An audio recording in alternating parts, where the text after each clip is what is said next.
Well, Hubert Davis has got his Brady Manek replacement. Pete Nance has snagged the last Carolina scholarship for 2022-23. Now, Nance isn't an exact replica of Manek, but is he the missing ingredient that could take the Tar Heels back to the Final Four? We'll tell you all about how his game fits in with the other 4/5 of the Iron Five on today's episode of Locked On Tar Heels.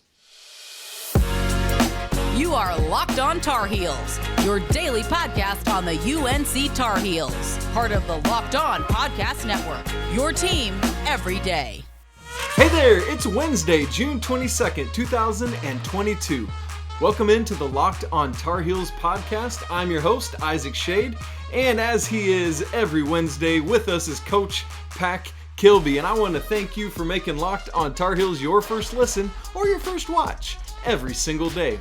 Hey, please don't forget, we're free. We're available anywhere you listen or watch podcasts. So go ahead and subscribe. For those of you who are watching, smash the like button and leave some comments about Mr. Pete Nance and what you think he brings to the table.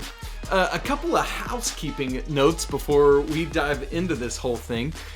Coming up on an early show in July, I'm going to unpack the 3 top moments from Carolina sports this past school year. And if you're interested in contributing to that, would love for you to send an email to the show or DM me or any of that kind of stuff, and would love to include you in that. Next week, my family and I are going on a vacation, Pat Kilby. We're going to Mexico. And so we're just going to have 3 shows next week, Monday, Wednesday, and Friday. So just want to make you aware of that. 2 other things. One, on yesterday's show, on Tuesday's show, I talked about what Pete Nance means for Carolina. Today we're breaking down his game, but yesterday we talked about what he means for Carolina. And somebody I didn't really talk about, or didn't talk about, I should say, is Will Shaver. And I got lit up, comments all over the place, Pack. I really should have talked about Will, and I didn't. I think the reason I didn't is because from everything I'm hearing from sources inside the program and around, he's not going to factor in much into the considerations this year for the rotation, and so just didn't talk about it. However, he's there. He will be, he will definitely play, and he will definitely back up Bacot and play some minutes at the 5 here and there. And so my apologies to Will and the whole Shaver family, we can't be doing them dirty like that. So thank you all for pointing that out. And boy, Pack, you should go read the YouTube comments, man. It's Will Shaver everywhere. Yeah, they didn't catch you any slack, that's for sure. No, you know what? And that's great. I love it. That means people are dialed in, they're paying attention, and not going to let me get away with anything. So thank you, everyone, for holding me accountable. I love it. I love it so much. Now, today is Wednesday. Tomorrow is the NBA draft. And so last thing before we dive into Pete Nance, Coach Pat Kilby, you obviously are very close to this one man from the Carolina family who will be drafted. I'm going to say that definitively on draft night. Where do you think, and Pack is not answering this with any insider knowledge from Brady or the Manek family, but if you're picking, where do you think Brady's going? Well, I'm definitely going to manifest this, okay? So he's definitely being drafted. We're going to speak it into existence. It's happening 100%. And even Jeff Goodman made us feel good about that with his definitive answer when he was on. But I'm going to go ahead and predict that he is an Indiana Pacer. Okay. And I think that he's going to be at home with the guy that everybody compares him to in Larry Bird. And so I think that he's going to be a Pacer. That's my prediction. That's my guess. And I'm on record for it right here. I love it. Let's get that man to Indianapolis. Let's make it happen. That's so great. Speaking of which, it's a great segue into previewing Friday's show. It's just going to be Brady Manek show, where he goes in the draft. We're going to try to maybe get Coach Pat Kilby in there to talk a little bit about where he goes, and we'll see what's in the works for that. But Friday is going to be a Brady Manek, where did he land in the NBA draft show. But okay, all that aside, it's time to talk about Pete Nance. I'm throwing pillows all over the place. Stuff's going here. Now, Pac, we got a mea culpa here. This is the second time in 2 shows I'm apologizing for being wrong about Matthew Meyer. Right here on this show, you and I were both all on board the Matthew Meyer train. And it turns out, as I said yesterday, probably should have been Pete Nance all along. What do you think? Yeah, absolutely. And I was all aboard the Matthew Meyer train. And listen, I was wrong. The more I think about it, the more I realize that I was wrong. Yeah. Well, and where I was wrong, I feel like, is that I was so caught up in wanting someone that was as close to Brady as possible. And I still believe that was Meyer. But where I got caught up was the fact that Pete Nance offers us what we need. And you talked about this on the show yesterday. We need someone that can provide some depth at the 5, spell Bacot, and then we got to trust that Puff and Dontrez are developing, and we know that they are, and that they're going to play key roles on this team. And so Nance makes us a lot more flexible and still allows us to use Puff and Dontrez as they grow into the Carolina system. And I think it's the right fit. And listen, that's why Hubert Davis gets paid the big bucks and he doesn't listen to us. Yeah, that's why you and I are sitting here talking about it, and he's the one doing it. Absolutely. Yep. And I just love that he is more of a 5'4" than a 4'3", which is what Meyer would be, and that combination, as you just wonderfully and perfectly said there, is what Carolina needs for this upcoming season. I again said it on the show yesterday, if there's a Pete Nance type backup for the 5 position on last year's roster, Carolina's a national champion even when Armando Bacot goes out of that game. Yeah. And so, yikes. But we're plugging holes, and boy, going to be fun to watch. So let's talk about this guy, Pac. For those who haven't studied or looked at Pete Nance and what he does or who he is much, just tell us a little bit about him first. Yeah, you bet. Yeah, so Pete obviously is coming to us out of the transfer portal. He's a super senior, played 4 years at Northwestern. He's what I call a combo front court guy. He's a power forward / center. He can excel in both. He comes to us from Richfield, Ohio, and out of Revere High School. 6'10", 225 pounds. So he's got a great frame. He's got really, really good length. Yes. I think one of the areas that he excels in, just speaking of his length, is shot blocking. And I think that's something that he could even grow in also. And so he provides us some rim protection and some rebounding for us. If we throw it all the way back to Pete's high school days, he came out of high school, went to Northwestern as a 4-star recruit. Just to look at his rankings, he was 79th in ESPN, 67 in Rivals, and 88th in the 247. They didn't have a composite when he came out, so that one's not available. He's that old. Yeah, he's that old. He's a super senior, baby. But he also, I'd have to look at different transfer portal rankings, but I know that he was one of the top players out of the portal, so definitely a big get for the Tar Heels. Yeah, absolutely. And as you are watching and listening, probably know he committed just this past Saturday, June 18th. Obviously, Carolina didn't get him out of high school, but this day and age, you just got to kind of have a foot in the door, and then you can get it. And we're not going to talk about that today. That's for another day. Pete Nance is going to come in wearing number 32. Don't get those numbers reversed and mixed up, because you can't wear that at Carolina. If you're wanting to follow him on social media and you haven't done so yet, it's same thing on Twitter and Instagram, Pete in 22, although it's I believe lowercase I on Twitter and uppercase on Instagram. So make sure you give him a follow. Real quick, his Northwestern stats while we're living there. We'll talk the numbers, and then here in just a minute we'll get into actually what he does. Last year was his best year at Northwestern, and I love that, Pac. One of these guys, as you said, played 4 years, and each year has had statistical growth, both in counting stats and like percentage or average stats. And that is the type of progression that I love to see, right? It's not like he had a fluky junior year and then tumbled back his senior year or anything like that, but last year was his best numbers, and that makes me happy. So for that last year, we're looking at he played 30 games, started 29 of them, 14.6 points per game, 6.5 rebounds, dished out 2.7 assists per game. Love to see that out of a big man.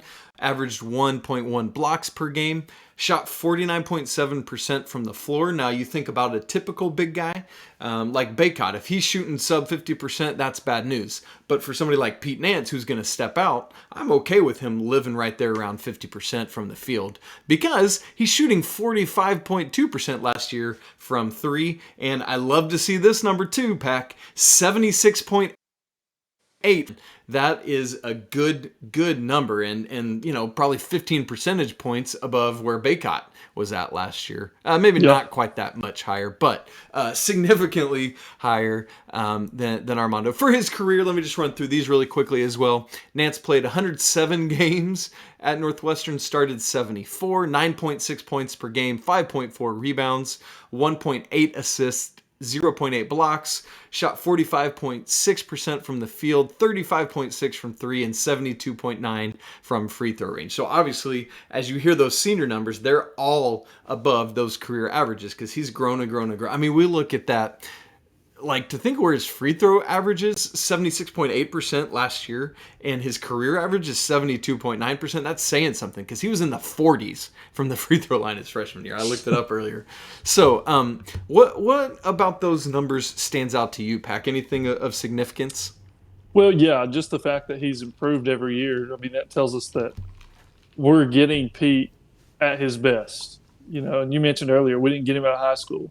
No, we didn't, but we got him at his best, and so he's that's a thank you Northwestern for developing him. Now we'll take him. Yeah, exactly. And a lot of sometimes numbers can be a little bit skewed because of the talent that is around you, and so I think that there's opportunity for Pete to be even more efficient because he's going to have more talent around him than he's ever had before. So he's and I think that's a big reason as to why North Carolina was the clear fit for him is because he could go play with a bunch of dudes around him that are really good. Yeah, and we'll talk about his lineage in a little bit, but clearly he's somebody that gets like, I don't have to go be a big fish in a small pond, right? Like, even if my averages drop a little bit at Carolina, it's because I'm playing with other NBA talent. And so maybe his assists go up some, but his scoring goes down a little bit or whatever it may be. And so, man, yeah, that'll be really interesting to look at. And so we're going to evaluate all of those strengths and weaknesses. We've looked at his numbers, but what are the actual pros and cons to Pete Nance's game? We're going to talk about it in just a minute. But first, let me tell you about Built Bar. And no, I'm not eating anything this week when we talk about Built Bar. You know that our friends at Built, they're always coming out with amazing new flavors. Well, this time, man, this flavor is great. This is the one I ate on the show last week, Mud Pie. And for the first time, Built is introducing this in both a bar and a puff. Not sure what a mud pie tastes like? That's okay. I grew up in the South and I can tell you. The new Mud Pie bar is rich whipped cream, chocolate mousse, smothered in 100% real chocolate and topped with cookies and cream crumble. Yeah. That sounds phenomenal. You got to try these as soon as possible, Pack. And you need to hurry because they're only available for a limited time. Visit Built.com to taste the deliciousness for yourself. Not convinced yet? Well, let me remind you. These bars and puffs are actually good for you. All Built products are low calories, high protein, and low sugar. Specifically to the Mud Pie bars, 16 grams of protein, just 150 calories, and only 8 grams of sugar. And what's great is all of Built's bars are made with collagen protein, which your body absorbs more efficiently and provides tons of health benefits. So eat something that tastes good and is good for you. You can have it anytime. That sounds great. After workout, late night snack, whatever it is, go get it. So stop drooling, get to Built.com right now to order your box of Mud Pie bars or puffs right now. You won't regret it. And while you're there, use promo code LOCKED15 and you'll get 15% off that order. Again, that's promo code LOCKED15 for 15% off at Built.com. All right, Pack, again, we've looked at the numbers. Let's just dive into talking about what it is that Pete Nance does. Let's start with his strengths. What did Pete Nance do at Northwestern that translates really well to North Carolina? Yeah, so Pete is what I call a jack of all trades, master of none. He really doesn't have a lot of weakness, especially on the offensive end. He does a little bit of everything, and that's a good thing. That's what we need. Things where I think he really excels. I think he makes us the best rebounding team in the country. I think he's maybe even underrated as a rebounder. I think he makes us very, very dangerous. And that's a staple of North Carolina basketball. So that's a great thing. Passing. And I want to spend some time on this. This is crucial because this is what Brady did for us. The ball moved when Brady got it. If he didn't have a good look, he found the right person. Yes. And Nance is going to bring that to the table. And aside from shooting, that's the biggest thing that he could bring to the table for us is, first of all, selflessness and a willingness to come in and play with a high IQ and make the right pass and the right reads. That will benefit us very much. And then also his ability to shoot. Now, we'll talk about this a little bit more. He shot a very good percentage from the three-point line. He just didn't shoot a high volume. Yeah. I believe in his entire Northwestern career, he made 103 threes. Well, Brady made 97, 95, 97 this one season. So that's a great point. Yeah. So Nance, obviously, he can shoot. You don't just shoot 45% from three without being a capable shooter. It's just he hasn't shot them in the volume that, say a Brady Manek does. So that'll be interesting to see how that translates. Yeah, absolutely. And I love your point about the passing. Like, one of my favorite things when watching Pete Nance's tape is seeing him at the top of the key operating with the ball. Whether he's facing the basket or like away from it or to the sideline, like just seems to make really good decisions, like you're saying. Sometimes it's pump fake, one dribble, step in, pull up, and he can nail that shot. Like you love that. Because Armando hasn't proven quite yet the capability to do that consistently. Sometimes it's driving his man to the rim. He can do that. Sometimes, like you said, like as Brady was so good at, is finding somebody in the corner or on the wing. Sometimes it's a dribble handoff when he's at the top of the lane, and we know how well Carolina worked that pick and roll game last year, just killing folks to death. And so I love seeing Nance at the top of the key with the ball. Yeah, he's very effective with the basketball in his hand, and he's a really high IQ player, and that's going to benefit us a lot. In Northwestern, they run a lot of the Princeton offense, and so that's, for those that aren't familiar, that's usually the ball is in what we call the pinch post, the elbow, if you will, with in the hands of Pete Nance, and he's literally reading and reacting to down screens and curling the screens and back cutting the screens and all these different things. And so the fact that he's making those reads and still finding the right guy, that just goes to show how he is a high IQ guy. He can, he can thread the needle or, hit shooters in the pocket, whatever he needs to do. He's a very capable passer, and that will benefit the Tar Heels.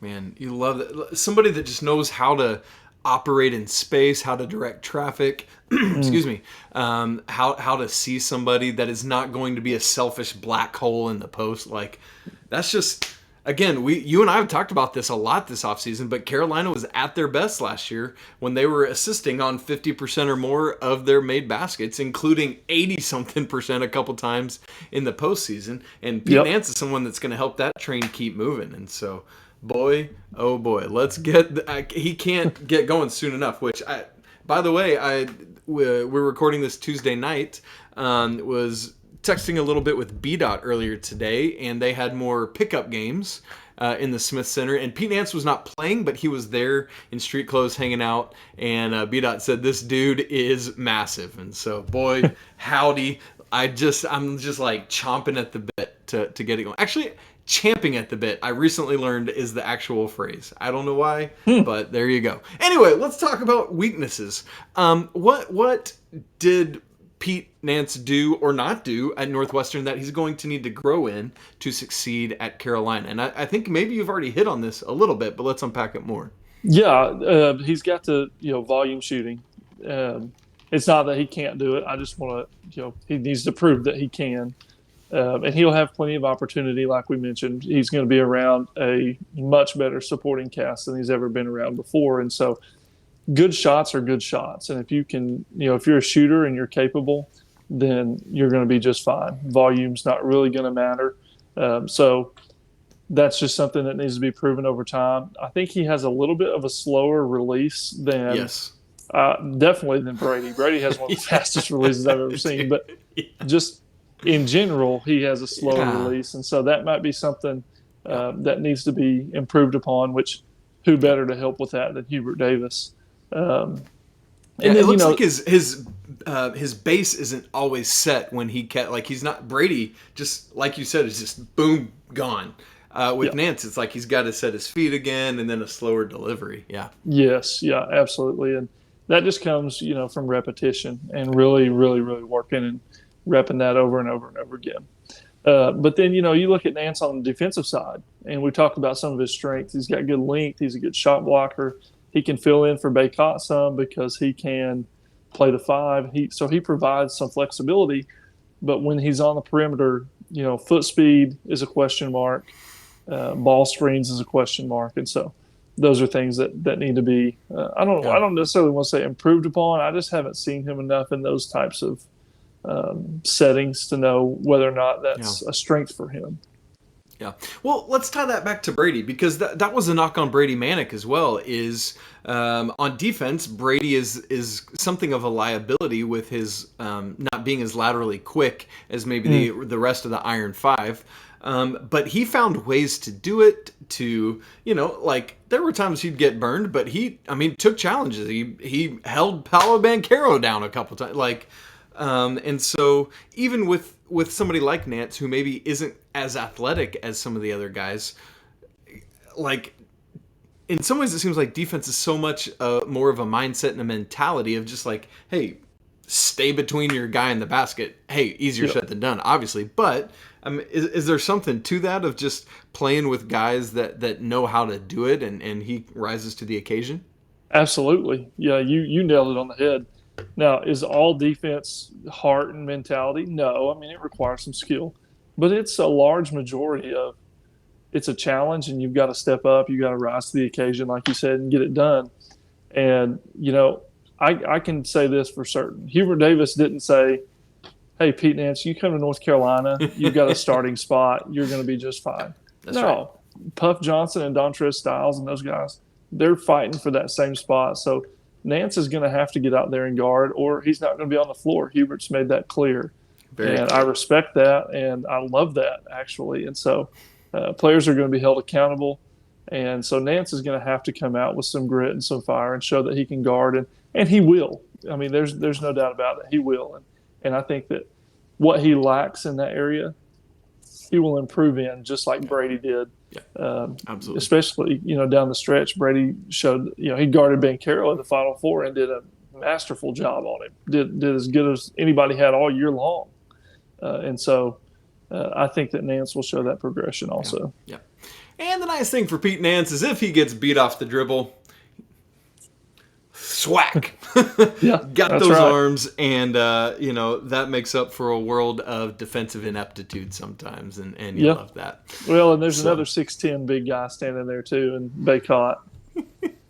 Yeah, he's not used to having that in the lane behind him when he's the only 5. And that's the other thing I want to say too. I guess we didn't say this in his strengths, but talking about volume shooting, I feel like he's going to find himself more open shots than maybe he's used to, both because Bacot is drawing a lot of that attention, and because RJ and Caleb on opposite sides of him are going to be drawing a lot of attention. Obviously, Leaky won't, but even when subs come in, if Nance is in with the second unit, there are some guys, some of them unproven, but who have shown at other levels that they can hit the 3 as well. And so I think he probably won't encounter as much defensive intensity on his 3-point attempts as maybe he's used to. Absolutely. I would agree with that. Well, Pat, did it just get cold in here? We've got your player comps coming up, and for some reason I'm getting a little chilly. But first, NBA Draft Night is coming up tomorrow. One live NBA Draft show is not enough for Locked On. The entire NBA channel is going live on Draft Night. So if you have a favorite NBA team, like the Pacers we talked about earlier, make sure you subscribe now to their Locked On YouTube channel so you get notified when they go live on Draft Night. Well, I gave it a little bit of little bit. This is a big head nod to who we're about to talk about. But, Pac, as we always do in these player previews, as we're looking at the 2022-23 roster, who is your UNC comp? Going old school a little bit here for Mr. Pete Nance. Yes, we are going old school, and all my UNC old heads, they're going to love this one. Yes, man, this is great. Yeah. So our UNC comp is Pete Chilcutt. So not only are they comparable in first names, they have comparable games, comparable builds even. I think Nance is a little thicker and probably a little stouter, but, Pete Chilcutt was kind of I don't want to say the first of his kind at North Carolina, but he was definitely someone that could step out and shoot the ball. And if you watch film on Pete Chilcutt, they have very similar shooting forms. Pete Nance and Pete Chilcutt have very similar shooting form, and they just remind me a lot of each other. And I think that's a good comp for how he's going to play as a Tar Heel. Yeah. Love that. Okay, let's look at the NBA level. Who are you going with for this one? I'm excited to hear who this is going to be. Yeah. So NBA, I went with Al Horford. They remind me a lot of two-time national champion Al Horford. That's right. So we're hoping to make Pete Nance a national champion also. But yeah, I think Nance and Horford have a lot of similarities, especially in their build. Their length is very similar. And, Horford's kind of made a living in the NBA on a slow release. And, he has. And he's proven it can be effective. And so Nance has that same slow release. They rebound the ball fairly well. And like, I say this, Horford is a really good player, so don't take this the wrong way, but he's kind of a jack of all trades, master of none. There's not one thing you look at Horford and be like, yeah, he's just great at this. But he's just solid across the board, and that's what we're getting in Nance, and that's why I like that comparison. Absolutely. I love that. And I think if we could take it off the court as well, is Al Horford is just such a good dude and good teammate, and Pete Nance with his lineage obviously gets a lot of that too and understands that. And so I like your comp there beyond even just the basketball skills, but in terms of teammate. Yes. Yeah, absolutely. And that's one thing, we haven't really talked about yet, but Pete is going to be a very selfless and all about his team kind of guy, which is the perfect fit for Carolina, exactly what we need in his role too, because, everyone else's roles are already kind of defined. Yep. And someone that could come in and be a good player, but not be all about the name on the back of the jersey, but more about the name on the front. That's what we need. Yeah, and it's because it's so interesting because he did, I think most people are probably aware, but go through the NBA draft process and ultimately decided to come back to school. And so you got to think there is a grit and determination to continue growing and show, whatever it is that the NBA talent evaluators have told him to come back and get better at. But somebody like him is going to understand the need to do that, as you just said, within a team system. Yep. So, Pac, why are you excited for Pete Nance? Yeah, I'm excited for Pete because of what we talked about earlier. He allows us flexibility within our roster, and he allows us that flexibility while still not cutting into Puff and Dontrez and Leaky, because you mentioned it on the podcast yesterday. For the first time in a while, we have an overabundance of guards and wings. And it used to be the opposite. And we've got to find a way to get all of those guys playing time, especially early in the season. I think it's going to be crucial we get Dontrez and Puff involved early. Good word. And Pete he really allows that to happen.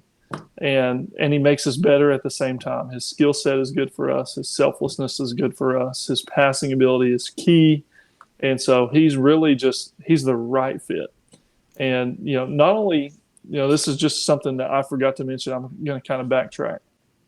Pete is a good rim runner. He's good in transition. He's not, I won't say he's a crazy athlete, but he's got good feet and he moves well for his size. And so he's going to be a good rim runner. It's going to help us in transition, which I'm excited about. And then I'm excited about how he makes us the best rebounding team in the country. Ain't that the truth? And I think we said, I think it's 6.5 rebounds he averaged last year, and that's probably while being the main guy there at Northwestern. In some respects, you think like, oh man, he's trying to rebound against Armando Bacot. Those numbers are going to go down. Once again, Armando draws all of that attention on the glass. And then that leaves Pete Nance and others open to do it. And we know the capable rebounders that Caleb Love and Leaky and RJ and others are going to be as well. And so just keep that rebounding train right on going, as Carolina always has done. And curious to see if they'll get back to their offensive rebounding next year, but we'll have to wait and see on that. Peck, we haven't talked about the family lineage aspect of Pete Nance. For those who are unaware, we talked about this yesterday on the show, but Pete's father, Larry Nance Sr., played at Clemson and then played 13 years in the NBA for the Suns and Cavs, was a 3-time All-Star. If I remember correctly, I think he won the slam dunk contest one year in the All-Star game. And so definitely somebody who knows how to stick around as a pro's pro. And then currently, Pete's older brother, Larry Jr., is in the NBA, has been so for about 6-7 years now. Currently a New Orleans Pelican. And so that's another huge part of Pac talked about Pete's IQ with basketball and everything that he does well and being the teammate and selfless and coming, like, just all of that. So much has to be attributed to his family history and knowing what it takes to be a professional basketball player, right? Oh, absolutely. Yeah. Yeah. Having an in or two ends, I guess you should say, to the NBA and just to basketball in general it's key. It's awesome. It's probably a huge reason as to why, and not to discredit Northwestern, but why he's continually improved as a player, why he's such a good teammate, why he's such a good person off the court.